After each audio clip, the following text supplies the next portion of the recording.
ये big brokerage house की report किसको बनाओ, ऑटो को कि इसको? वैसे तो ऑटो में आज क्योंकि सब तरफ से बाय बाय है तो तेज होना ही होना है।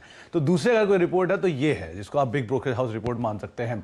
थोड़ा लेट हो गए भले कल की एक बड़ी तेजी के बाद भी, लेकिन फिर भी 900 रुपए के टारगेट्स यहां पर कोटक मान के चल रहा है कि एसबीआई कार्ड में आ सकते हैं। कवरेज उन्होंने शुरू की है, भाव पे आप मत जाइए, इनकी जो कवरेज शुरू करने वाला पार्ट है और जो इन्होंने की हाइलाइट्स रखे हैं इस रिपोर्ट के वो काफी क्रूशियल है।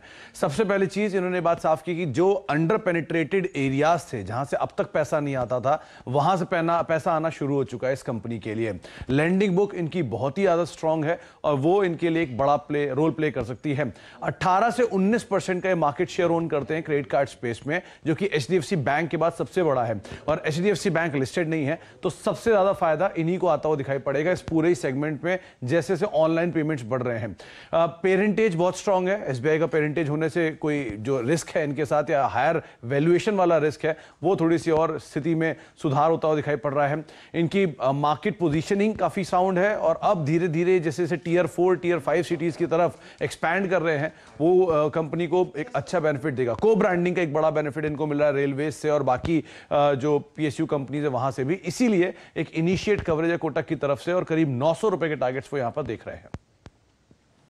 बड़ा इंपॉर्टेंट है इसमें। सबसे पहले तो उन्होंने बात साफ की है कि जो ये प्रोडक्शन लिंक्ड इंसेंटिव स्कीम है ये इस सेक्टर के लिए बड़ा फायदेमंद है, स्पेशली वो कंपनीज के लिए जो कि एक्सपोर्टर है। तो जाहिर सी बात है ऑटो कंपनी से ज्यादा ऑटो एंसिलरी कंपनीज जो है वो एक्सपोर्टर होती हैं, तो उनके ऊपर तो साफ तौर पर इंपैक्ट, साफ तौर का बेनिफिट आता हुआ दिखाई पड़ेगा। अब इसके नंबर्स को आप क्रूशियली देखिएगा।